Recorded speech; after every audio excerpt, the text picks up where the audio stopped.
Y a la un, dos, tres.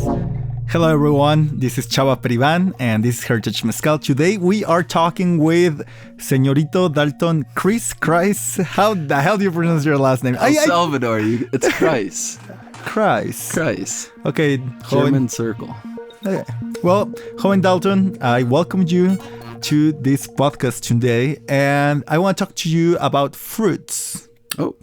And you happen to have a bottle with you that pertains to this conversation. So I think that perfect.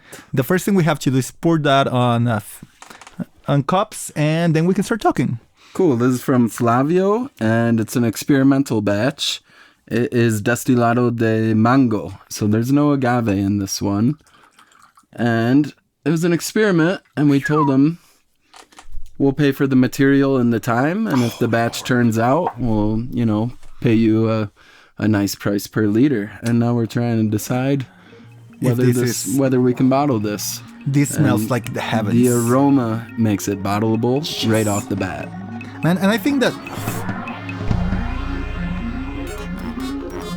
honestly I have not eaten mangoes in the US of A, but I don't believe that I don't believe mangoes are as fortunate in the USA. I think if we have a superpower as a country, it's definitely in our mango production. Mm-hmm. And it's a big export in Mexico. I looked into it. Yeah, I think there. I was talking with was a girl from Pakistan that said that there's a huge underbelly, like black market of mangoes in the US for Pakistani mangoes or something like that. So, but I think the important question right away here is how did they make this? You're saying it doesn't have any agave, but can you explain which was the process to ferment, distill this? Yeah, so we were over the 5 years of Maguey Melate, we slowly discovered, which you happen to be the all-powerful Lord, the founder of Maguey Melate. Yes. Slowly we discovered that there were these little pockets, these little regions that would make Destilado de Mango. Jaime in the Sierra Norte, eventually Tosba, Edgar, in the Sierra Norte as well, and near the Istmo, where it's pretty easy to get the mangoes. The coast. Yeah. The mangoes grow naturally in the Sierra Norte, and the coast has mangoes. And it became a pretty popular product when we brought it to the U.S. But did people understand what was it? Were they calling it brandy? How were you selling this? What were you telling to people? Man, usually pour a copita and let them smell it. And that would be the sales point. That was a pitch. Because it has such a unique smell. But when talking about the process, they usually say something like, it's like a brandy, but it's nothing like a brandy. It doesn't taste like a brandy. But anyways, these 3 or 4 producers we found making it, they all had their own little variations, their own different species of mangoes that they're working with. The Sierra Norte mangoes were different from the Istmo mangoes. Wait, and I do have a question there. In the US, you have different, is it common to find different species of mangoes? Or is usually you have one mango that you find all around? So you know me, and I'm not a super foodie, so I never knew there was. If you would have asked me what are different species of mangoes, I'd just say I have no idea. That's why you're the perfect person to ask this. So mostly that is not something people are thinking about. And these mangoes, I think they need 1 ton to make 50 liters. But it has a huge variation depending on the mangoes. It can be 500 kilos to make 50 liters. So extremely inefficient. So the problem we had is we could never get enough supply from these producers. We'd get 50-liter batches, 100-liter batches. So I looked at mango exporters in Mexico to see, what we can do there.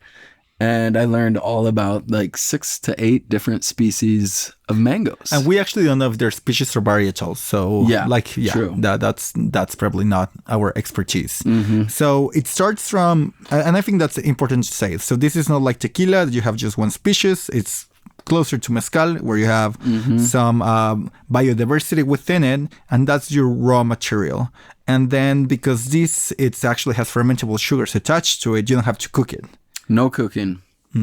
And then the question becomes, do you need to peel the skin or not peel the skin? I don't think you do. I have I think a lot of the flavors that I'm getting here too are connected to the skin. Because my favorite way to eat a mango is not to cut it in pieces. I like to, you know how they sell them on the stick around here? Yeah. I'd love to get them with the skin and just like peel them and just all the aromas and flavors that get out while you're getting your nails in there. Yeah. They're freaking amazing. I mean, the skin adds, whether we're talking about the piña of an agave or your sweet potato, that's where a lot of the chemicals, but also a lot of the flavor. The oils. Yeah. So I know one producer, Edgar in the Sierra Norte, is experimenting with skinning them versus not. And I don't know what the conclusion was. But then the other big question is, do you ferment them with the pits in them, the seeds? And then do you put the seeds into the distillation if you left them to ferment or not? That's a glorious... And does it create a burning, because they sit at the bottom of the pot and probably have a little bit of a burntness to them. So these are all the unknowns, and we don't have the answers, and we're asking these guys to become the experts. So we'll finance it, but you do what you do best and just play around with this, and we'll give you a little runway to play. And what I love about the question of the pits is that it's very similar to as if you leave fibers in agave fermentation and distillation. I mean, they have a very similar way of behaving. Yeah. So there's so many, like, I guess it makes a ton of sense for them to work with mangoes. And it's also easier. No, I mean, as you're saying, the yield. No cook, so that's a huge labor-intensive part. You don't have to make an orno. And that's a massive expense, too. Yeah, firewood, the labor. Yeah. You do have to squeeze the mangoes and take out the pit, potentially. How do they do that when they do it? Almost all by hand. No way. Like, they're actually putting it like... I think they'd like to get the mangoes a little beyond ripe. And so they're a little softer, and they can just kind of squeeze it and take out the pit. Oof, can you imagine a green mango distillate? Like before ripeness? Yeah. I mean, I cannot. That'll be. I mean, I don't know if the yield is even going. I was gonna say lower. It's gonna have some yield issues, I would think. But yeah, I think it's. I don't know. Squeezing the mangoes probably compensates for not having to do the orno. But I think collecting the mangoes versus collecting the agaves and the expense involved there, there's like a mango surplus in the Sierra Norte. And all those mangoes, most of them are on wild trees. And eventually when the rainy season hits in June, July, all that food and resource is completely wasted. They don't have a market for it. The town has a surplus of it. And that happens to be the same season, like May, June, that a lot of these regions are no longer producing agave spirits. And they don't have a lot of agave, a lot of these regions. So this is like a nice supplement. If they can learn how to do it, it could just be another month of work and productivity for their Palenque investment. Well, there's two things that I love about this. A, as you're saying, a lot of these mangoes, they're what we call criollos. So they tend to be very fragile. A lot of the industrial mango that travels around the world, it was chosen because it was more stable, or it was breeded to be more stable. Some of these things, you just hit them with your eyes. Like, you look at them and they bruise. So there's not that they don't, that they're lazy, or that they don't have like populations close to them. It's just too much work for too little money. Yeah. So this is a great way, I do agree with you, to stabilize these glorious flavors that otherwise you wouldn't be able to get to travel.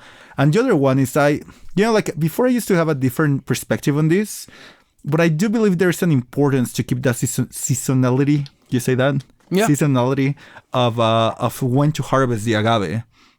And in a way, this is taking advantage of their expertise, taking advantage of a product at its prime, and then allowing you to wait for agave to be right where you want, no? Yeah. Oh, man. It's a win-win. And I think it's a very special product, both in terms in the U.S., but also Mexico. Like you said, they're a mango empire here. And so this has taken a resource that's pretty special to Mexico. So I could see a bigger market for mango distillates in the US. You were saying, and I would like to pick your brain on that a little bit. You were saying that this doesn't taste like brandy at all. Like, what exactly, like... Brandy tastes like? Or Well, what's different? Because well, it's haven't been drinking a lot of brandy these last well. few I've been years. drinking a little bit of Armagnac, and I've been drinking a little bit of fruit spirits, and this just like, for lack of a better term, it just feels more.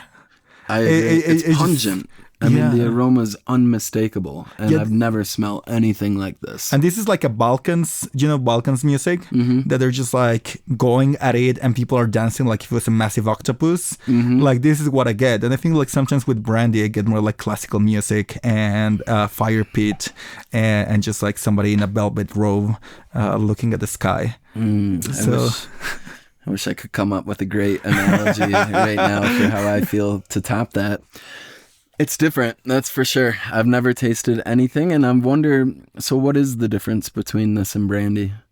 Well, it will. Is it the open air fermentation? And again, Is like it the double distillation with cutting heads and tails as opposed to a column still? Well, as Eric Sandona, who has been in the show and he's a historian of alcohol, would say, it's really interesting when you get Europeans to try mezcal or Mexican spirits.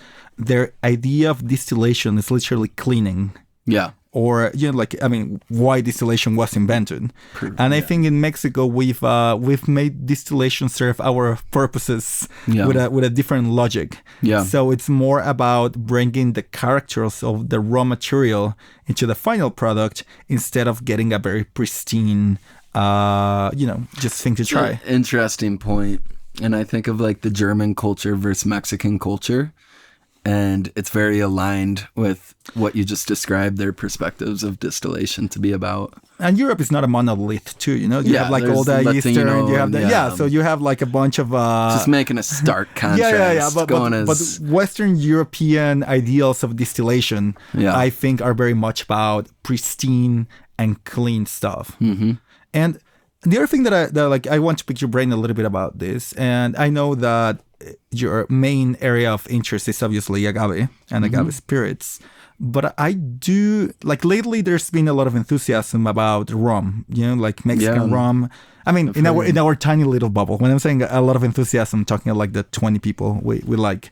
Do you see a similar possible way to start these passions with fruit? Because if you talk...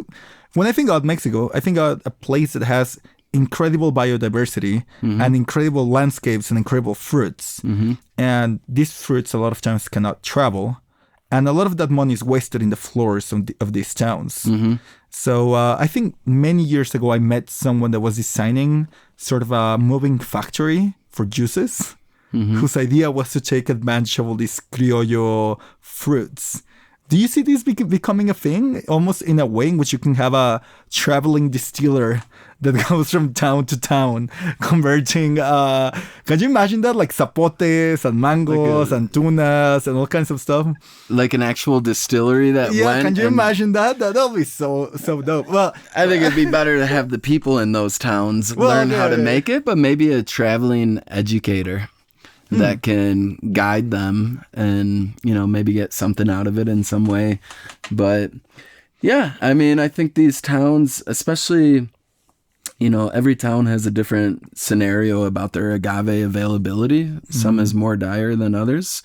But to diversify will be very important for them. And I think the market's really going to enjoy these distillates, and it's not something you're going to have to convince them and push on them. It's just like, try it, and they will pull it in. You won't have to push it. And the US is prompt for this. I mean, given that pumpkin spice is the most well-sold coffee, this is not convincing them to drink a ristretto or an espresso. This is just a better pumpkin spice. And this, I mean, for cocktails and everything, I mean, this is gorgeous, right? Yeah. I love that it's 100% mango as opposed to maybe an espadín with mango infusion. Oh, that's interesting. Yeah. Because, I mean, we are experimenting with new producers and trying to get them to be open-minded about adopting this, to their benefit. But it also was made traditionally. We don't know how far back it goes, but I know we learned for 20 years somebody couldn't afford mango. Two of our producers, the reason they make mango is because they were renting palenques and they couldn't afford to buy the agave, but they had access to the mango. But, you know, I'm always a bit aware and sensitive to letting the market decide what they want versus us telling the market. And come on, you have to change that. Just tell the market what they want. I mean, that is marketing 101. Yeah, I know. I'm messing with you. Sorry. They'll tell you they want a faster horse. You got to tell them, no, you want this car. But if we let the market completely demand what they want, we'll end up with so many espadín infused mangoes and this and that pechuga. Yeah. And I think those have a place in mezcal. And it's fun to play with them. It's fun to drink them. It's fun for the producers to make them.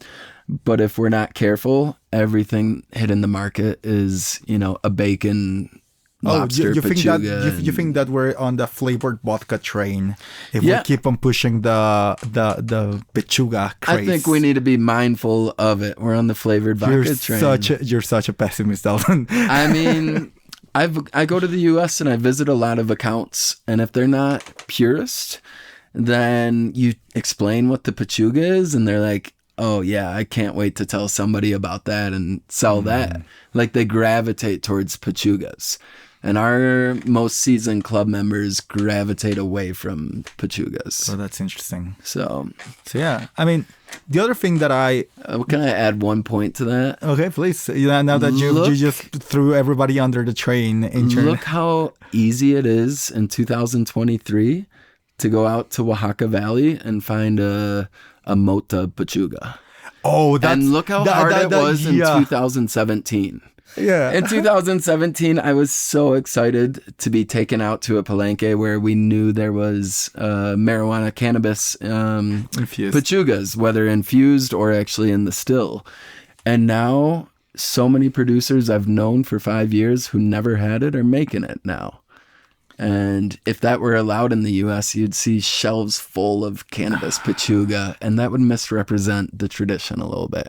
Does that point have some weight? Does that hold any water? It has. I mean, and then I guess the follow-up question to that is, if it turns out, and let's just imagine a future where it turns out that mango, zapote, all of these things become more popular than mezcal itself, does that worry you in any capacity? By the way, you're serving yourself a very healthy pour of 79 ABV, 79 alcohol by volume, gin made out of prickly pear, and that's a bomb. Wow. Yeah, I'll take a little sip. I had served myself a little bit before. Oh, okay. Cheers, sir. Cheers. Wowzers. Oof. What inspires you to get a 79% tuna-based gin? I will not try to imagine that. Don't let us into your mind. It's better we're on the outside. Right. But what about that? What about fruit, these Mexican new brandies, these fruit spirits displacing mezcal? Does that bother you? Does that... I mean, personally, I don't have heritage in the agave world. I mean, you're from Iowa, man. I'm from Iowa. You're the last person. Let's just say what it is. Let's just say what it is. So I think it's up to the producers to decide, whether that bothers them or not. A lot of them are trying to make ends meet. And if you offer them an alternative, and it can enrich their family or improve their quality of life, I think you'd get mixed reviews on whether that bothered them or not.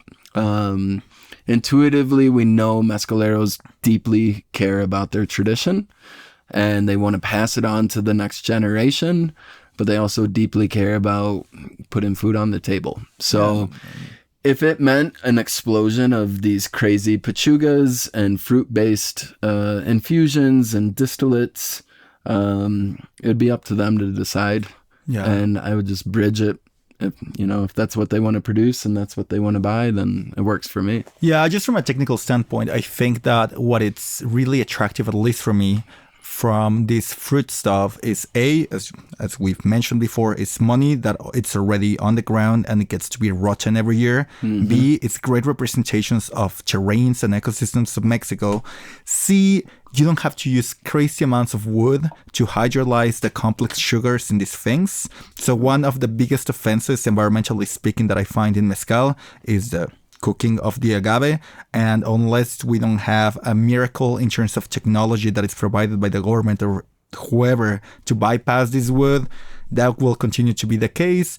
And finally, I just think they are delicious and they're exciting to me, at least. And I think, honestly, there's less barriers from new adopters in the US that are not necessarily used at drinking straight spirits. And I could almost guarantee that a lot of the people that will never dare to drink a straight mezcal, they will happily do this. Yeah. I was just going to say, mango is almost on par with like the pop culture icon of avocado. And you know, people are buying avocado pajamas and they got avocado pillows, which is this great Mexican fruit. Michoacan. My love. Mango is like one level below that. Like people love mango. So you could get somebody who had never considered drinking a straight tepestate. Hey, try this 100% mango juice. And then easily they could be like, here's the exact same producer who made this agave. Yes. Might be optimistic, but like there's a bridge there bringing in, oh, here's a mango juice. Now I want to try his. I love this approach. I think Yeah. a lot of people are saying that cocktails are the bridge towards sipping straight mezcal. And maybe, but I think they are very distinct things. I don't think it. I don't agree with that, but I think you're right that people believe that. But yeah, I think it's a common conversation that we had more than once, drunk and sober. Sure. But I think that just the idea of a neat pour of mango and then a tepestate for me sounds way closer to the bridge that all of us have dreamed about. I didn't think about it until this podcast, to be honest. Yes. I'll send you an invoice tomorrow. Don't worry, Dalton. Yeah. Well, sir, I think we have talked about all the elements of mango that I could think of. And thanks for coming by. These are really tasty things that we're going through. So I hope we get to record again. Awesome. Thanks for having me, Chava. Buenazo. Cheers. Saludcita.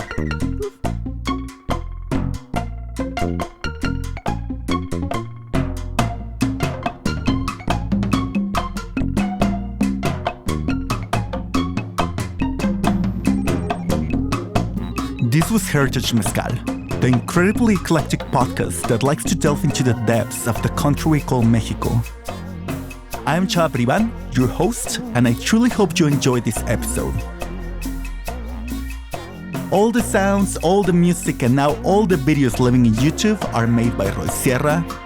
Tómese el mezcalito con gusto y medida y nos miramos al rato.